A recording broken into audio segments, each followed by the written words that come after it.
Welcome to Infinite Universe with new episode. Rain Brown, the youngest daughter from the famous reality TV family known as the Alaskan Bush People, once symbolized innocence and hope for many fans. Her cheerful smile, love for nature, and gentle way of speaking made her a favorite on the show. But in April 2025, everything changed. Deputies in eastern Washington arrested Rain and her new husband, Josiah Lawton, and within seconds, the young woman who once quoted Bible verses and sang songs around a campfire found herself wearing steel handcuffs. She was charged with serious crimes, first-degree burglary, malicious mischief, and criminal trespass. Fans were shocked.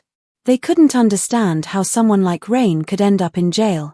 What had happened to push her from the peaceful forest life she had always known into a cold, harsh jail cell?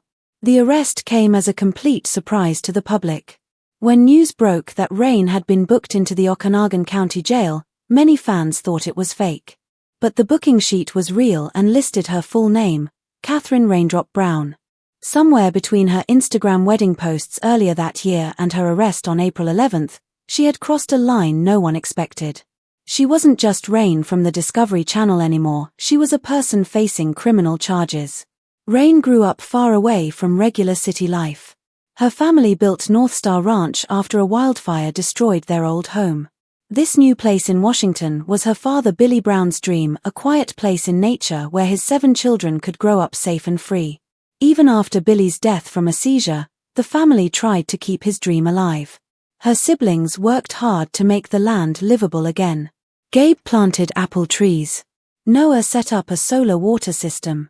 Bear made trails for his kids to enjoy. Rain, who once enjoyed chopping wood with a big smile on her face, became quiet over time. On social media, she used to share joyful posts full of Bible quotes and cute pictures of her dogs. But after her dad passed away and the show was cancelled in 2022, her posts started to sound sad and mysterious. One post in early 2024 said, "When the sky breaks, it breaks you first." Many fans thought she was still grieving, but no one expected she would be arrested just a few months later. The crime happened at a quiet lakeside cabin near a place called Tanacute. According to police, someone broke into the cabin, shattered old windows, and caused over $25,000 in damage. Some supporters of Rain said the building was mostly abandoned and that she only went there to get documents she believed were rightfully hers. Others whispered that the cabin had once belonged to her former manager, the same person she had accused of stealing $43,000 from her. The full truth may never be known because the court files were sealed.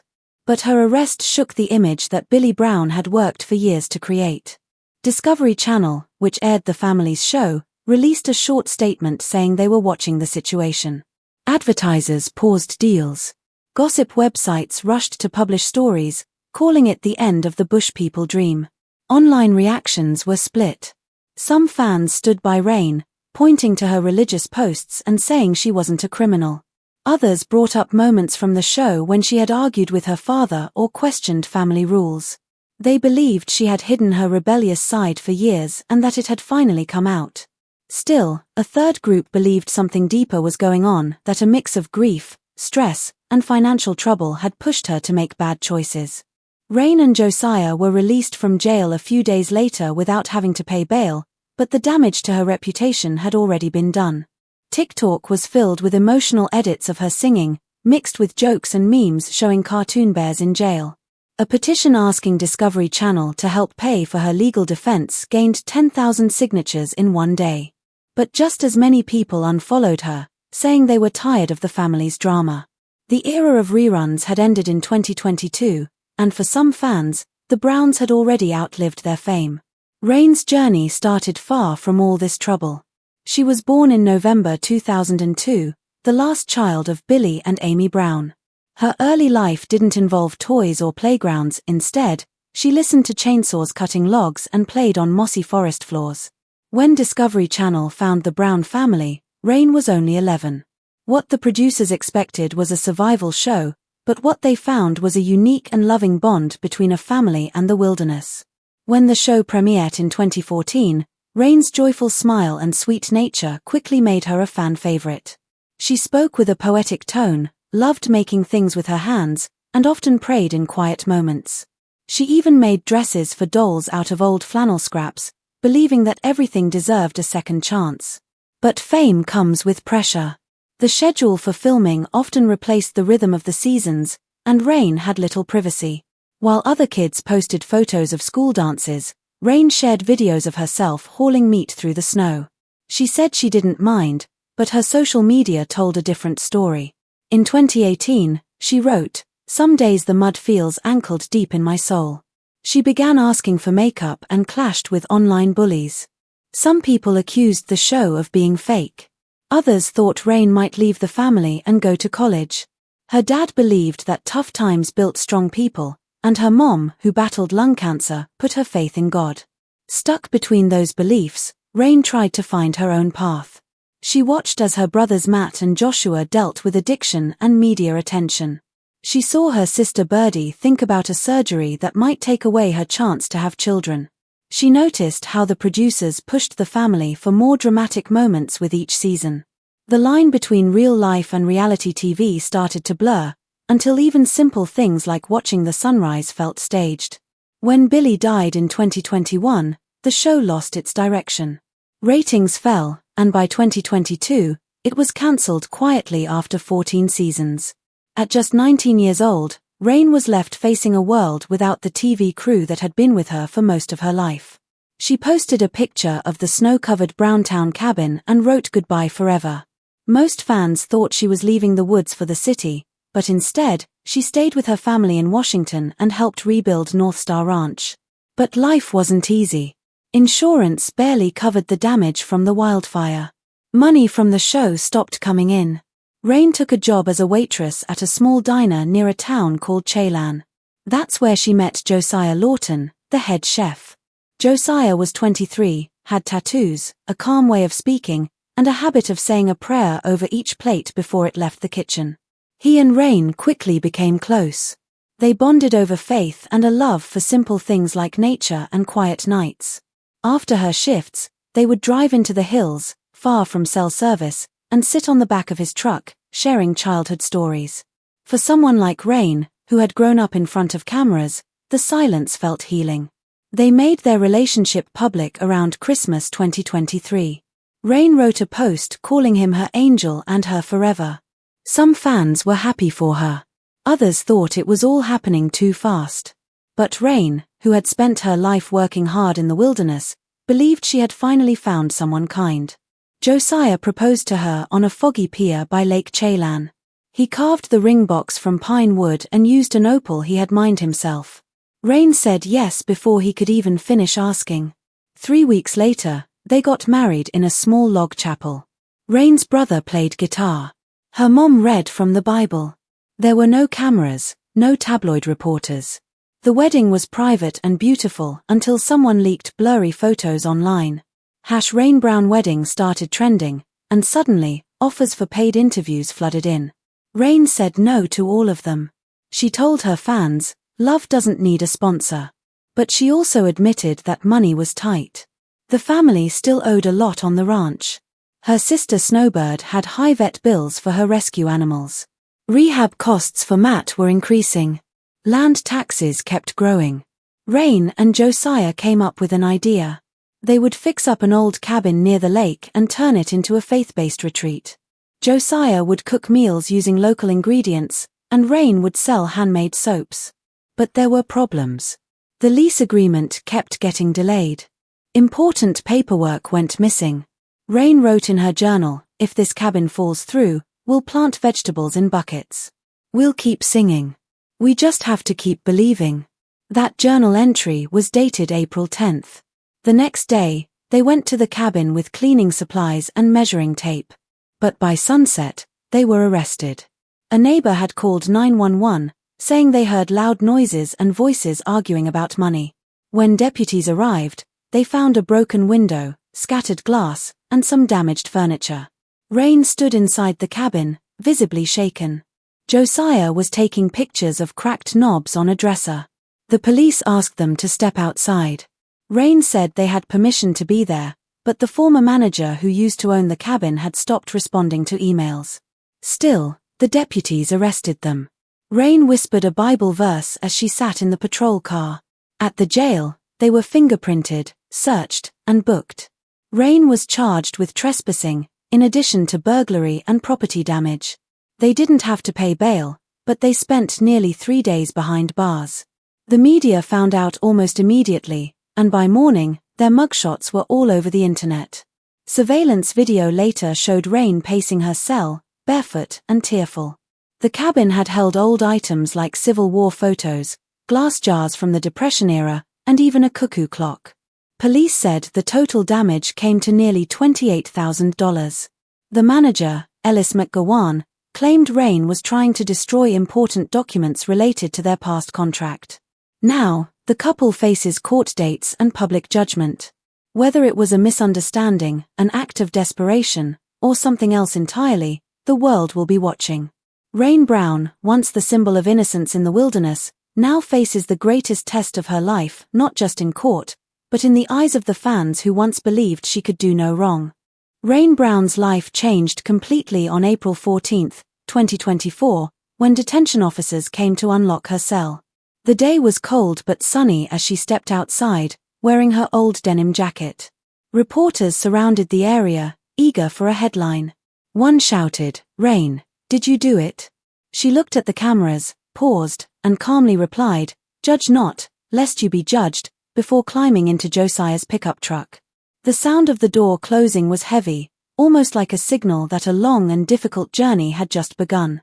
In the holding cell, Rain had shared space with a schoolteacher arrested for unpaid parking tickets. The woman later told reporters that Rain spent her nights drawing mountains on napkins and promised to send the sketches once she was free. Meanwhile, back at Northstar Ranch, Rain's mother Amy watched her daughter's video arraignment with tears in her eyes. She gently touched a photo of her late husband Billy and silently whispered, "Stay strong."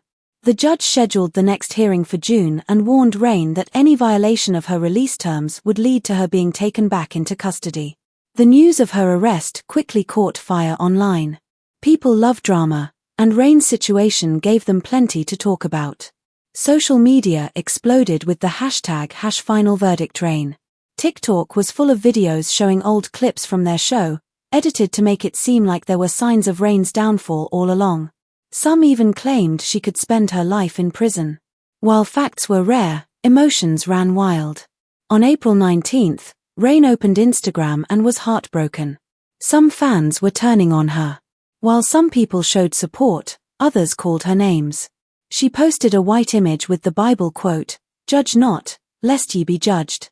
Below it, she wrote, "It hurts my heart that my rainbows believe lies from someone who stole $43,000 from me." She was talking about Ellis McGowan, a former marketing manager for the Browns.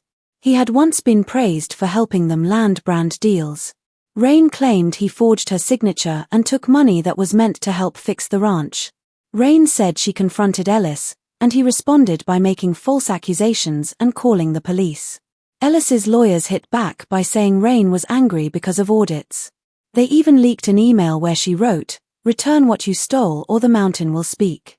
It was turned into a joke on talk shows, but detectives took it seriously. Bank records showed nearly $43,000 was transferred from Rain's company to Ellis's consulting firm. The memo line said it was for ad spending, but no proof of the spending was found. Rain's brother Bam Bam suggested something bigger was going on. He hinted during a live stream that someone wanted their land for development. Soon, conspiracy theories started spreading online. Some believed the whole thing was a setup to ruin Rain's reputation before a legal battle over their property began. As speculation grew, Rain chose silence and stayed at Northstar Ranch. Josiah set up motion detectors. Birdie spent hours praying on the porch. Gabe played soft, sad tunes on his guitar. From the outside, it looked like the family was standing strong, but people close to them knew there was tension. Some siblings feared the drama could ruin future deals. Netflix had shown interest in bringing the family back for a new series, but now they were silent. Lawyers advised Rain to settle. They told her to pay the money back, sign a non-disclosure agreement, and walk away quietly. But Rain refused. She believed she had done nothing wrong and filed a lawsuit of her own. She accused Ellis of defamation and emotional harm and demanded a public apology. Talks between both sides fell apart. On May 1, a court case was officially opened, Rain Brown vs. Ellis McGowan. It was a separate case from the criminal charges but just as serious. Rain's fans were still behind her. They organized prayer groups, sold t-shirts that said Rain is innocent, and raised money for her legal fees. Still, every news article carried the same tone. Things weren't looking good. With each day, the pressure on the prosecutors to wrap up the case quickly increased. Rain appeared in court for her preliminary hearing wearing a navy blazer that belonged to her mother. Josiah stood by her side in a second-hand suit with a small wooden cross hidden in his jacket. The courtroom was packed with reporters and locals curious to see what would happen. Judge Marisol Keading called the court to order. Prosecutor Dunn Mellins accused Rain of using a crowbar to break into Ellis's property, destroying antiques, and looking for missing financial records. Since it happened at night, the charges were more serious. Mellins offered a plea deal, plead guilty to second-degree burglary, serve 2 years, and pay restitution. Rain's lawyer, Lionel Ruiz, argued back. She said there was no burglary, just a contract issue. Rain didn't intend to steal anything. She was trying to recover what was rightfully hers. Ruiz handed over a binder labeled McGowan fraud evidence, filled with spreadsheets and unsigned contracts. Judge Keading said civil problems didn't excuse breaking into someone's home, but she agreed to schedule hearings to decide if Rain's side of the story could affect the outcome. The trial was set for late July, with jury selection beginning on the 21st and opening statements on the 28th. Rain's face became stiff when she heard the dates. Outside, reporters surrounded the courthouse again. Ruiz told them they would prove Rain acted out of desperation, not criminal intent. Legal experts jumped into the conversation. Some said jurors might side with Rain because she was seen as a reality TV underdog. Others pointed out that Washington's law only required intent to commit a crime, not actual theft. Theoretically, life in prison was possible, though unlikely for a first-time offender. Despite that, headlines shouted life in prison, making things worse. As June arrived, heavy rainstorms made life at Northstar Ranch even harder. The family debated selling land to cover legal costs. Birdie suggested crowdfunding again, but Bear was afraid of inviting more public attention. Amy called a family meeting and read from Billy's old journal, "The truth will walk out of the woods." Everyone fell silent at those words. Rain's lawyer later sent her an email outlining the possible outcomes: acquittal, probation, or prison until 2030. In the margin, she wrote, "Worst case, 5 to 7 years, not good, but survivable." Rain stared at the screen. The words "not good" echoed in her head. She closed the laptop and opened her Bible, trying to find hope. During court recesses, her supporters waved signs that said "Free the Bush Baby." A drone video of the small protest went viral, sparking even more debate online. The Browns had faced wild animals, harsh winters, and even being dropped by TV networks, but Rain's trial was different. It was tearing the family apart in a way nothing else had. One moonless night, the family gathered around a fire. Gabe said he had mortgaged his truck to pay lawyer fees. Bear admitted selling the rights to his wildlife photos.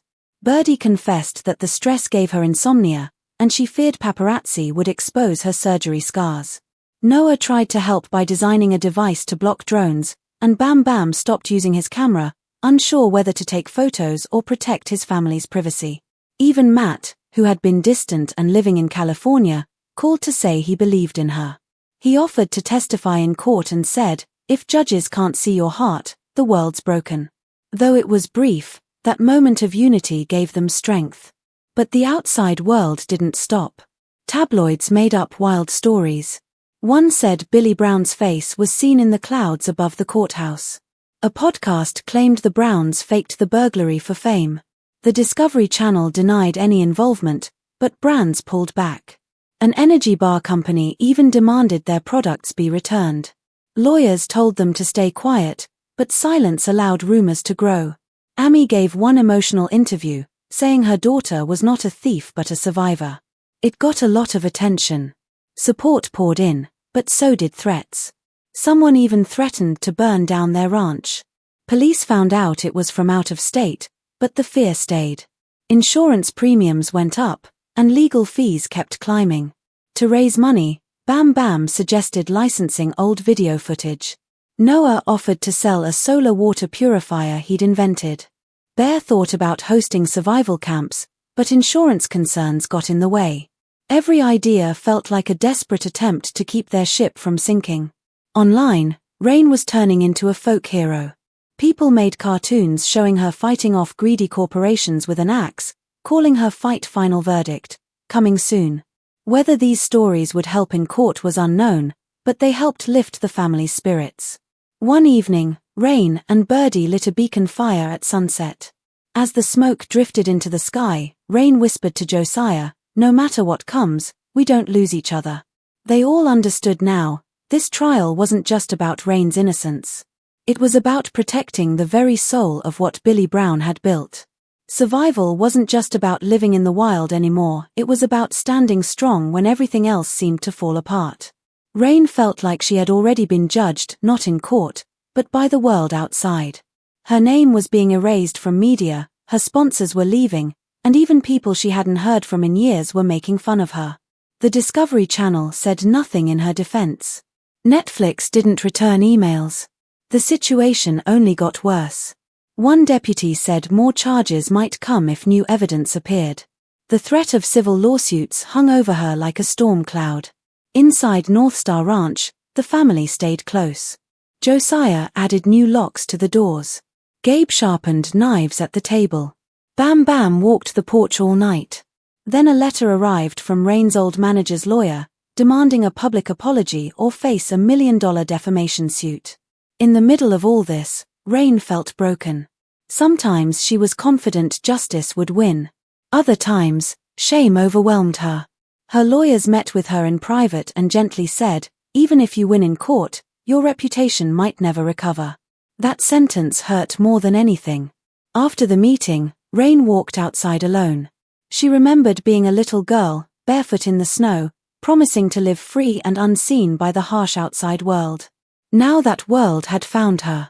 The official verdict hadn't come yet, but to Rain Brown, the real verdict had already been given, and it was not good. Thanks for watching. Keep it and stay tuned. Like and subscribe our channel. Have a good day.